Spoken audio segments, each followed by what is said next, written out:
Guillermo del Toro is back, and this time he's released his creature feature on Netflix for all to see. Of course, we're talking about Frankenstein. Stick around. We'll give you our thoughts on some of Guillermo del Toro's past works, what we're expecting going into Frankenstein, and then we'll watch the film and come back with our honest first-time reactions. Confessions of a Film Poser!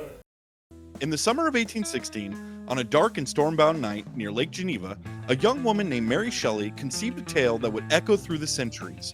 At just 19, she delivered Frankenstein. Shelley's story is part Gothic horror, part modern myth, an exploration of life and death, of parent and child, of creator and created. It asks, what happens when we overreach? What happens when we abandon our own creation? What happens when you scream at your son during his Little League game because he took his eye off the ball and it made you look bad in front of your friends?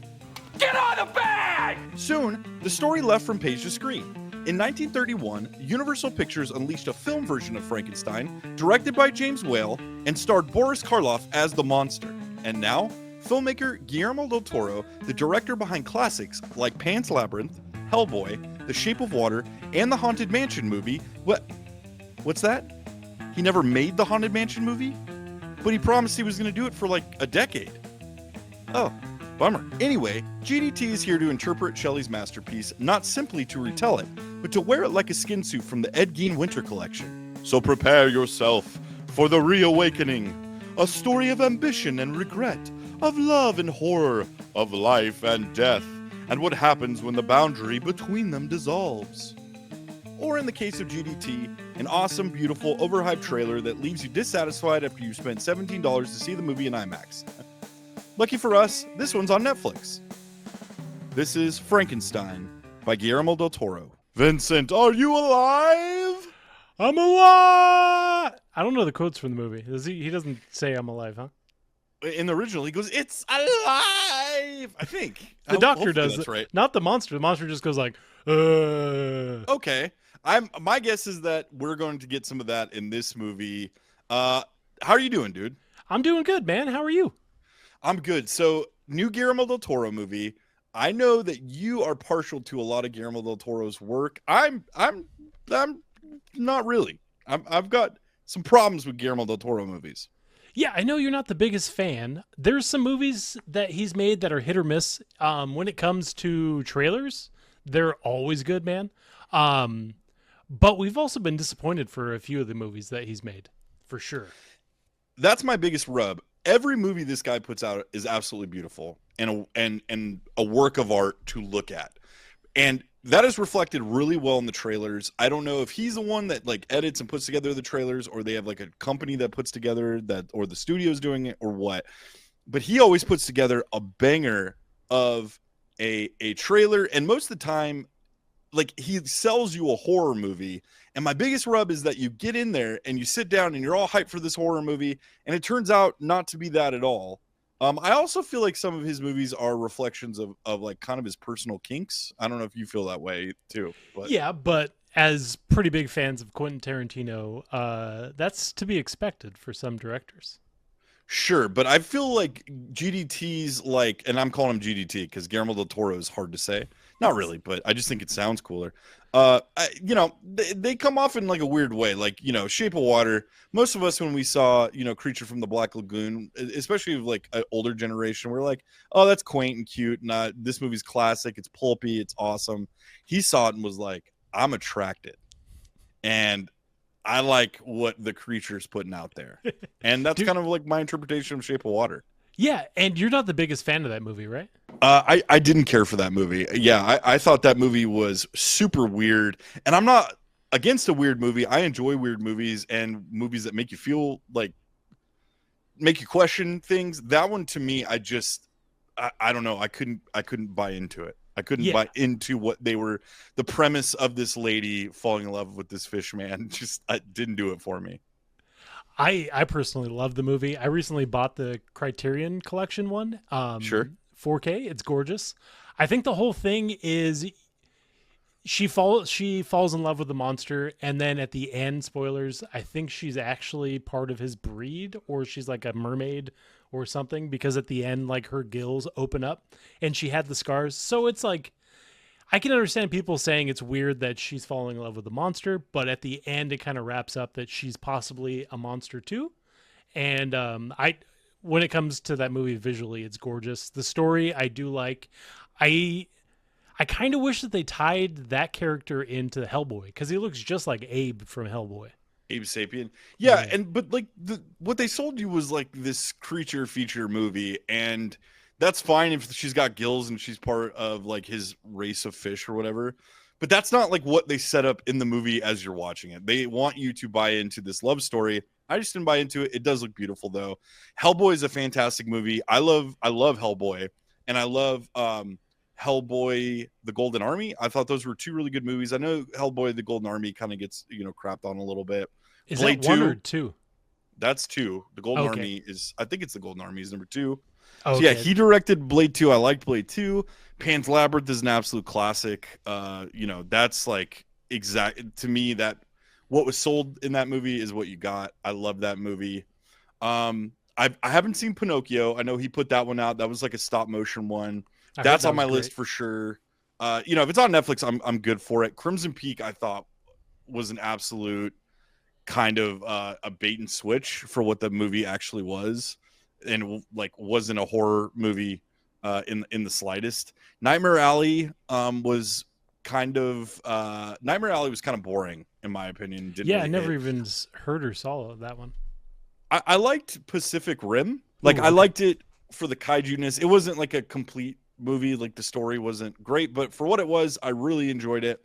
And then Mimic, I haven't seen it in a long time, but I thought Mimic was good.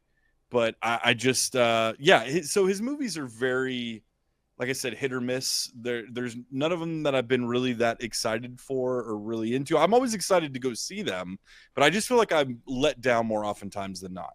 Yeah, did you give his Netflix series a chance? Del Toro's Cabinet of Curiosities? No, and I know that you said that was Oh, really, really man. good. Those are I love Hellboy, I love Shape of Water, I love all that stuff. The Cabinet of Curiosities is probably my favorite thing that he's made. And that's like an anthology series, kind of like there's Twilight Zone. yeah, exactly. There's 8 episodes and each episode is different, and he has some huge actors in a lot of them. They all have dark twists, and they are phenomenal, man. They're really good. Okay, well, I'll say that every time I go into one of his movies, I really want to like it. And that's probably the problem, is that it doesn't match up with what I'm expecting it to be. And sometimes that's good, but I feel in his case, a lot of times what you see in the trailer isn't what you get. But that brings us to Frankenstein. Really excited about this. This has fantastic reviews, a fantastic cast. I love Oscar Isaac. He gets a lot of crap for like Moon Knight. I thought he was great in Moon Knight. I thought his performance was really, really good. Moon Knight kind of goes off a cliff at a certain point, like almost literally, but I thought his performance was quite great. And I love Mia Goth, dude. I love the Pearl trilogy. I don't know, or the X trilogy. Pearl and Maxine are two of like some of my favorite movies within the last 10 years. And so I'm excited to see her. I don't know much about the guy that plays the Frankenstein monster, but I'm excited for this one. This one looks great. I mean, it looks beautiful as always. It's a little long, so we're going to have to get to it. Let's do it, dude. Let's go see Let's this do it. movie in our own homes. Yeah, I'm ready to lay on the couch for 3 hours. All right, let's hook future Vince and Eli up by the bolts in their neck, pump some of that electric juice into them, and let's see them come alive on the backside of this review. Future Vince and Eli, take it away. Lies! Lies, do you hear me? Give my creation life! Hey, bud. Hey, dude, are you all right? I know you got a little electrified there. Are you doing okay? Yeah, I'm feeling better, dude. Got some electrolytes in me. I'm feeling You grew good. some hair back. That's good to see. You got it helped your hairline. Yeah, dude, for him's electrified. All right, man. All right, man. We are fresh off watching Frankenstein, and without further ado, what did you think? Just first hit. I don't know. First hit. response. Give me your first response to Guillermo del Toro's Frankenstein, dude. I really liked his take. I really liked the visuals. I think we already talked about it, but like his movies are always beautiful. This was another beautiful one. The set design, the soundtrack was gorgeous. I'm kind of in love with this movie, dude, and I don't know if you're going to feel the same. Dude, Another Guillermo del Toro movie, bro, where somebody wants to have sex with the monster, dude. Okay, You got to get off can you that hang not? up, dude. Can you not just have a movie where the monster, nobody is attracted to him physically? I love this movie, dude.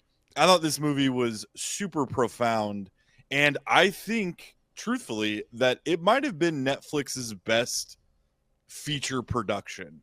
Um, I loved everything about this movie. I thought it was from beginning to end like an exquisite experience that the only regret I have in this movie is not seeing it on the biggest screen I possibly could. But for like an in-home viewing, I thought it was great, dude. Yeah, I feel like Netflix is kind of at fault for that. I don't know if you saw the way that they advertised this in theaters, but it was super limited. And then even with that limited amount of theaters, they still dropped it the second they were able to qualify for awards, and pretty much just gave a middle finger to the movie studios and everything. Um, Yeah, the movie theaters are the ones that really suffer. I mean, this it would have really been a does. great this would have been a fantastic movie to release like October 1st and just really had the Halloween season to run its course. And I think it would have crushed it at the box office because this is the kind of movie where I think word of mouth would have been huge on. And I think you would have had people telling their friends and going back for repeat viewings. I mean, it had that kind of an impact, I think, in terms of I can't really point to a time where I watched a movie that was an at-home release on a streaming service where I walked away going, man, that was everything I hoped it would have been, and then some. I mean, I didn't. So let's get into it a little bit. We loved it. We both agree that we loved it. The direction was fantastic. The cinematography was out of this world. Casting, performances. Let's shout out right now. Freaking Oscar Isaac crushed it. Yeah, he did. Oscar Isaac is such a great casting choice for this role because you like Oscar Isaac. He plays an absolute maniac in this movie, but a lovable maniac. He plays the monster. Truly, truly. And they did such a Guillermo del Toro specifically. And I take back what I said from I'm going to reassess. I'm even going to go back to the like chick who wants to bone the fish dude movie and rewatch that from a different, point of view. But probably not. I probably still won't like that movie. But this one, You got to buy the Criterion, dude. yeah, and like this movie should not have worked as well in other hands, in less talented and less talented hands. This movie could have been a like huge joke. This movie could have been a meme fest. Yeah, what's the other Frankenstein movie that's coming out this year? Have you seen it? It's like The Bride or something. No, huh? Oh, there's a second. I think this one's actually Universal, and it has Batman playing Frankenstein, Christian Bale. Oh, interesting. It's like it looks like it's like maybe like a 1950s noir Frankenstein and Bride movie, which looks kind of cool, but it's completely different. The Guillermo del Toro version of Frankenstein was kind of like a story. What? What's his name? What did I say? Guillermo? It's not Guillermo. Del Toro. Guillermo del Toro is my favorite director, man. Dude, I love. All right, I'm going back to the GDT. There you go. He turned this into a fairy tale, dude.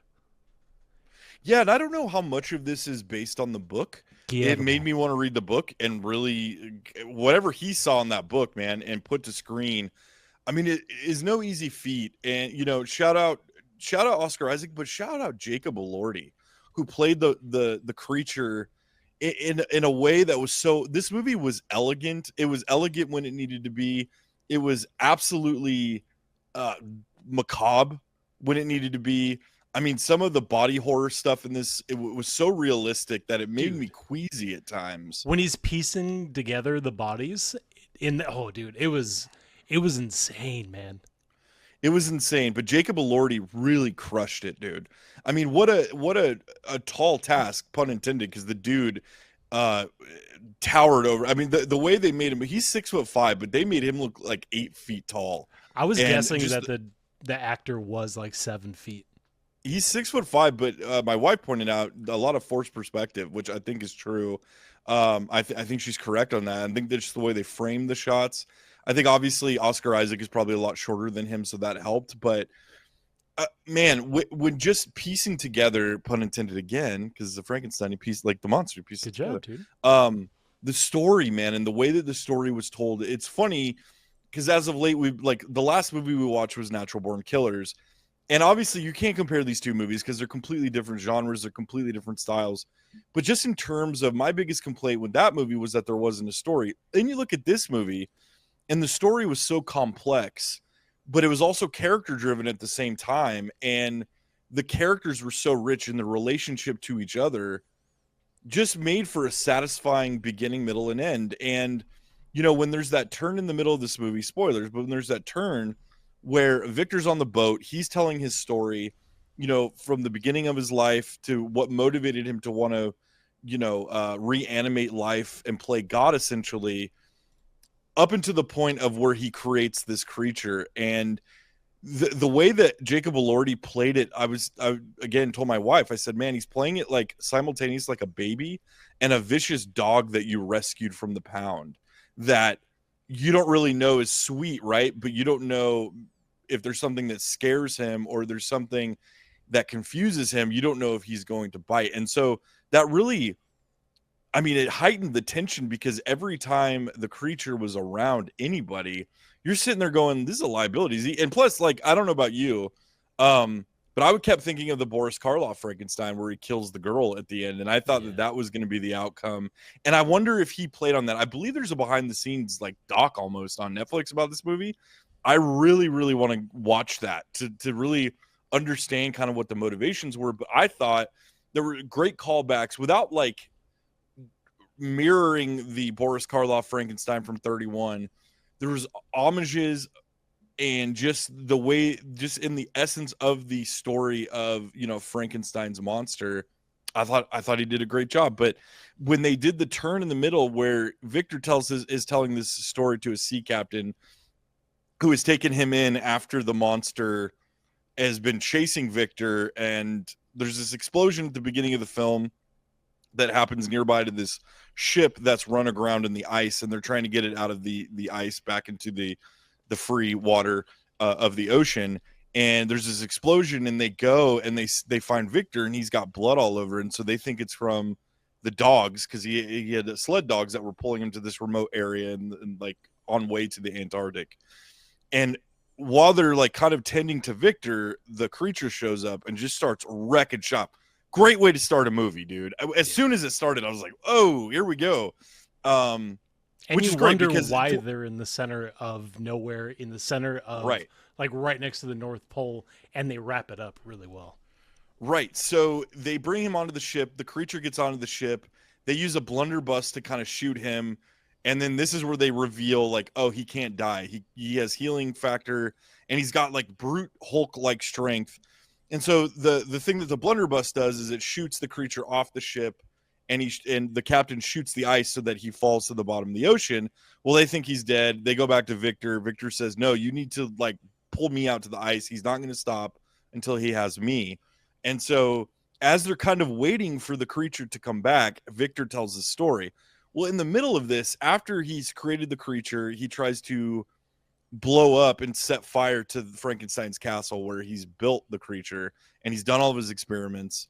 And then in the middle, the creature comes back onto the ship. It cuts back into the Victor with the sea captain, and the creature comes back in kind of like a jump scare moment, which is kind of cool. And the captain tells the creature, like, oh, he's told us his story. And the creature goes, well, then I'm going to tell you my story. And then it goes off into the creature story, and from his perspective, that I was not expecting in the slightest. And it was so cool, man. Sorry, that's a brief like summary of what's going on. No, that was a very good summary.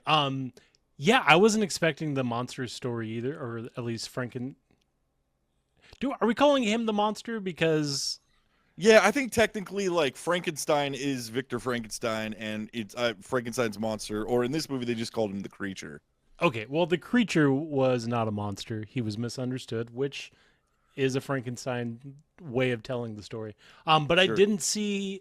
I also didn't see the fact that they were going to tell the story from the monster's perspective, and his interactions with that family, mainly that blind old guy, was absolutely beautiful. Basically, this guy, the creature, after Frankenstein's castle blows up, he's all alone. So he's out and he's walking around in the forest, and there's hunters out there that are hunting wolves, and they shoot him. So he takes refuge in this old barn, and he basically spends his time in this barn listening to this family, listening to this old kind of patriarch of this family teach his granddaughter how to read and how to write, and presents books so he learns how to converse. And in the story, the main rub where Victor thinks that he's failed is that he's created the creature, but that the creature has no intellect, that all he can say is the word Victor, because that's his whole world. Dude, just talking about it, it's like, man, it's beautiful, dude. It's incredible. It's a beautiful story. But so anyway, he learns from this old man basically by proxy from watching him. Well, the rest of the people in this house leave to go hunt the wolves again. And so the old man knows, like, he calls him the spirit of the forest, because he realizes he's blind, but he realizes that there's something out there that's, the creature kind of explains, I became the guardian, the silent guardian of this house and this family. And so all these people leave to go hunt the wolves, and he confronts the old man who's kind of waiting for him. They figure out that something's protecting them. They leave him clothes and food. And so he has this interaction with this old man who teaches him, shows him all these books and all these stories and mythology. It basically gives him perspective on humanity. And in that, like, he questions, he also reveals he doesn't have a memory. So he doesn't, he doesn't remember what happens, but things come to him in dreams, and it's segmented because it's basically the dreams of all the people that make up the Frankenstein monster, which I thought was another cool element. Again, I don't know if any of this might be all stuff in the book that we're just like talking about, like it's never been, written before. So I don't know, but so anyway, he goes, he realizes, they come back, he goes out, he comes back, the old man is dying because wolves attacked him. So there's this great scene, although it does lead me to my one complaint of this movie, but where he wrecks the wolves, he ends up leaving to go and find Victor. And he wants to find Victor because he wants Victor to basically create for him the Bride of Frankenstein. Which I was like, at that point, I was like, are they going to fit the Bride of Frankenstein in this? Which they don't. 22 minutes. Let's do this. Yeah, but he's kind of fallen in love with Victor's brother's wife, who's played by Mia Goth, who, Mrs. Shia LaBeouf, great actress. I love her and everything.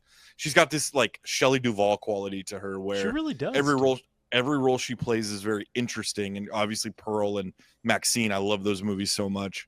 But she ends up getting shot, so he basically he wants Victor to create basically somebody for him, because he goes, I can't die. I'm going to be here. I can't die, and I can't really live. So I don't want to be here alone. So Victor is like, no. Victor goes totally mad in the middle of this. And then after the explosion, comes back to his senses. And there's this great line where Oscar Isaac goes, I found, I was mad and found my sanity. And here's my madness come back to haunt me and ask me to indulge again. So anyway, Mia Goth dies. Oscar Isaac, like, the creature leaves. Oscar Isaac basically goes to hunt him. And then we come back to the beginning of the story. And then there's this great end sequence. Great. This is like a shitty summary, so go watch this movie.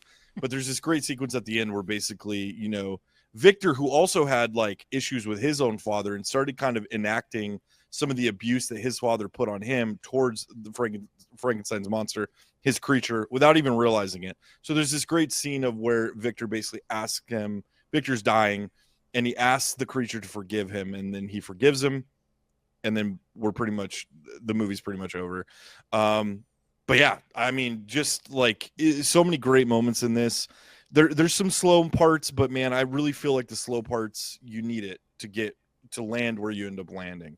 Yeah, there was no part of this movie that I felt like it was dragging on or slow. There was a few times that I checked the time, but that was more so just for the podcast. I was trying to figure out like what time about we'd be ending. Yeah. Christoph Waltz. I've been practicing that name. I did pretty good. You nailed it. Yeah. Mentioned in the comments. Vince finally learned a name. He was so good in this movie, and the whole time you're trying to figure out like what is his plan, what is he trying to take from Victor, and then at the very end, because he funds the whole thing. He basically tells him like, I'll fund the scene at the beginning. There's a scene in the beginning where Victor's basically showing this court in, I'm guessing it's somewhere in England, but they're trying to kick him out of some science. It was like an think tank or something academy like or that. like a college or Yeah. something. So he's presenting this like reanimated corpse and showing how he does it, which was awesome That scene. scene And was so cool. they use like real physical like animatronics and stuff in that, and it was very like Guillermo del Toro. But anyway, Christoph Waltz is in the kind of parlor watching all of this, and he goes, I'll fund everything, but there's going to come a day I'm going to ask you for a favor, and you have to do it. So they agree. He funds the whole thing. Well, then it's found out that Christoph Waltz has syphilis, I believe. I think so. And so he's starting to like turn and go mad. And so his role is like kind of small. I mean, very important to the story, but I mean, he's full Christoph Waltz. So I always love anything that he's in. Yeah, and his death didn't hit as hard as I thought it was going to be. Like I thought it hit hard on the ground. Yeah, oh, true. His skull hit Yeah. hard. It's his niece, right? Yeah. Like the one story gap in that is that you don't see her really react to his death. So it kind of made him like kind of a forgettable character. I think after we got into the monsters story, I completely forgot that he was in the movie. But well, I think where he played the most important role, like, and I think the juxtaposition with her is like, Christoph Waltz's character kind of like indulged in Victor Frankenstein's lack of humanity, and then on the flip side of that, his niece Mia Goth was only concerned with humanity and wanted to understand basically salvation, and so she was in a convent for a while to be a nun.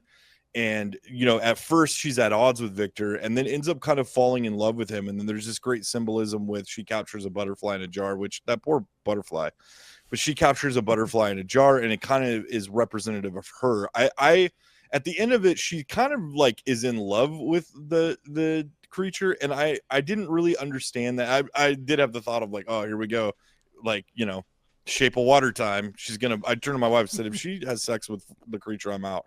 But she kind of like has this weird bond, and I in thinking about it, I think it was more her bond with Victor that she couldn't she could never fully realize that relationship because she was committed to his brother and had committed to marrying her brother. So I think her feelings were wrapped up kind of in what the creature represented, which was like innocence and kind of being reborn in a sense. So that's what I gathered from it. yeah, and they have the scene with the butterfly where she's talking about how she loves insects because of their innocence, because of the fact that they just live, and there's at least the way she put it, like there's no violence that they put, like butterflies. They don't inflict damage to anything. They just live and fly around. And she's talking about how she loves that innocence. So whenever it comes to the monster, I think that's what she saw in him. I don't know if maybe she saw like that part of Victor was all put into the monster, and then at the end of everything, Victor himself turned into the monster. So does that make sense? Like, yeah, for sure. Yeah. I mean, I think there's another, like, and I'll transition. I give the rewatchability of this one is through the roof. I give it 5 out of 5. Absolutely. Same. Absolutely. I think this again would have been perfect to come out over the Halloween season, but it's also like deep enough that it doesn't really, it's not a true horror film necessarily, which I didn't think it would be. And contrary to what I was saying before, I don't think the trailer made it seem that way. Obviously, when you think of Frankenstein, you think of horror, I guess, because of the Universal monsters. But this one just like it came through on everything that you wanted it to be, at least on my end. And top to bottom, the score of the film was absolutely perfect. And there was also some humorous moments in this, some dark humor that I really enjoyed, that he fit in there, which again is not easy to do in this movie, but he was able to do it. So I just want to shout out, composer is Alexander Desplat. And I don't know if he's like a frequent collaborator with Guillermo del Toro, but he just crushed. This movie should win all the awards, if that even matters anymore, which I don't really think it does. But if there's two things, Mobland should win all the Emmys, and this movie should win all the Academy Awards. So that's my whole review on this movie. I've never been a big fan of awards, but I do understand like getting the trophy for pouring your heart and soul into something, and like just the recognition that you made the best film for the year. And I think this might be a runner-up in my mind for one of the best films I've seen this entire year. So I'm safe to assume your rewatchability score? It's a 5. I actually can't wait to watch this again. All right. Well, if you agree with our review of Frankenstein, let us know in the comments. If you don't, let us know in the comments. If you hate everything I said about Guillermo del Toro at the beginning before I saw this movie and then totally flip-flopped on it later after seeing this movie, then let me hear about it. But yeah, thanks again for watching. If you haven't already, please like, subscribe, come back, let us know what movies you want us to watch. If there's something that we're really missing that we need to see, let us know. But we appreciate your time. We appreciate your attention, and we'll see you again next week. Thanks, Vince. All right. Have a good night. Bye. Confessions of a Film Poser.